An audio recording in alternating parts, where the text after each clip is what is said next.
Hello बच्चों, तो इस वीडियो में हम ये देखेंगे कि हमने जो आगे दो स्टेटमेंट दिखे सेकंड लॉ ऑफ थर्मोडायनेमिक्स के, that is Kelvin Planck statement और क्लॉसियस स्टेटमेंट, वो दोनों एक्चुअल में इक्विवेलेंट ही है।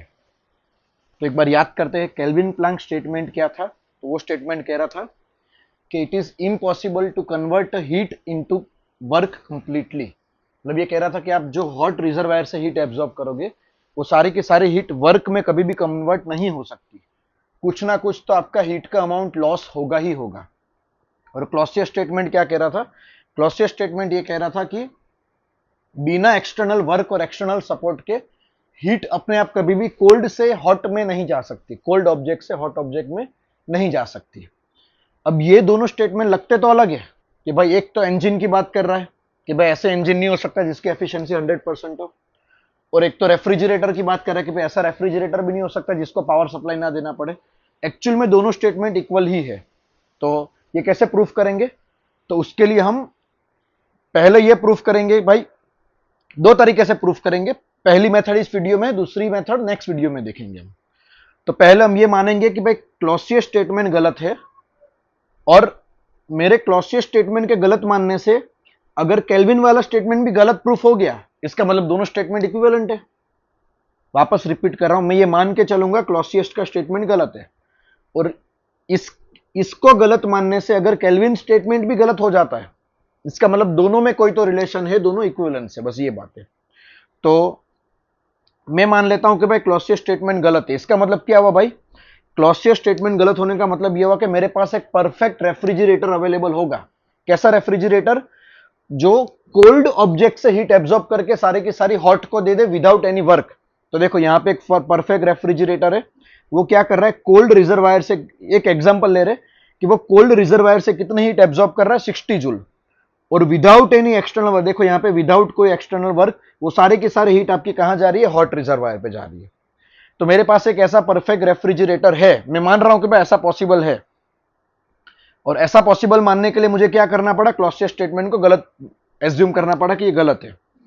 लेकिन अब केल्विन वाला स्टेटमेंट तो गलत नहीं है, मैंने सिर्फ क्लॉसियस स्टेटमेंट गलत माना है, केल्विन को गलत नहीं माना। यानी मेरे पास एक ऐसा इंजन है जो हॉट से कितनी हीट एब्जॉर्ब कर रहा है? 100 जूल। उसमें से मान लो 40 जूल का वर्क मिला और 60 जूल नीचे एब्जॉर्ब हो गई। ये बस एक डेटा है, एक सैंपल, एक एग्जांपल, एक डेटा है ये बस।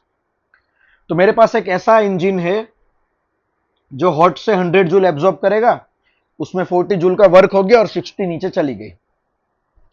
अब अगर मैं इन दोनों को साथ में रन करूं तो क्या होगा?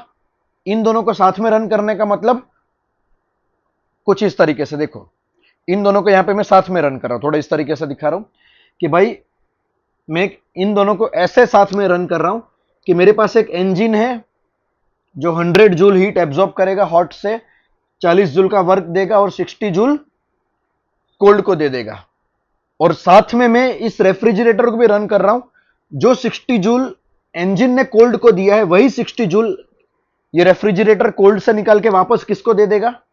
वापस किसको दे देगा? हॉट को। यानी इन दोनों की कंबाइन इफेक्ट क्या हुई? इन दोनों के देखो टॉप पे इफेक्ट क्या हुई? 100 जूल एब्जॉर्ब हुई हॉट से और 60 जूल वापस हॉट को मिली। यानी इन दोनों की कंबाइन इफेक्ट हुई, हॉट से 40 जूल एब्जॉर्ब हुई। इन दोनों की कंबाइन इफेक्ट हुई, हॉट से 40 जूल एब्जॉर्ब हुई। और कोल्ड में क्या हुआ भाई? कोल्ड में 60 जूल पहले गई और कोल्ड से वापस 60 जूल ले गई, यानी कोल्ड से कुछ भी एब्जॉर्प्शन नहीं हुआ है। और वर्क के मामले में क्या हुआ भाई? 40 जूल का मुझे वर्क मिला। यानी इन दोनों की कंबाइन इफेक्ट क्या हो गई? इन दोनों की कंबाइन इफेक्ट ये हो गई कि हॉट से 40 जूल लिया गया और वो पूरा का पूरा 40 वर्क में कन्वर्ट हो गया। इसका मतलब एक परफेक्ट इंजन मुझे मिल चुका है। यानी केल्विन वाला स्टेटमेंट गलत हो गया। केल्विन स्टेटमेंट क्या बोल रहा था भाई? परफेक्ट इंजन पॉसिबल नहीं है। तो हुआ क्या कि अगर मैंने परफेक्ट रेफ्रिजरेटर पॉसिबल है तो सामने परफेक्ट इंजन भी पॉसिबल हो जाएगा। इसका मतलब ये दोनों घटनाएं एक साथ ही मिलेगी। परफेक्ट रेफ्रिजरेटर अगर पॉसिबल है तो परफेक्ट इंजन भी पॉसिबल हो ही जाएगा।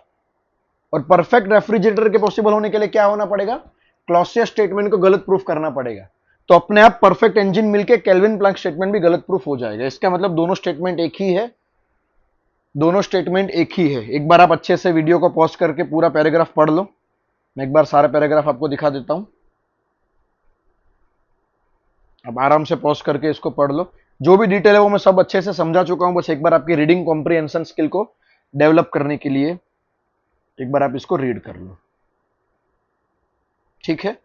अब इसका प्रूफ 2 हम नेक्स्ट वीडियो में देखेंगे। इसमें हम मानेंगे कि मेरे पास परफेक्ट इंजन है, ऑलरेडी मेरे पास परफेक्ट इंजन है, तो उससे मुझे मिल जाएगा परफेक्ट रेफ्रिजरेटर। ठीक है, नेक्स्ट वीडियो में देखते हैं। Thank you.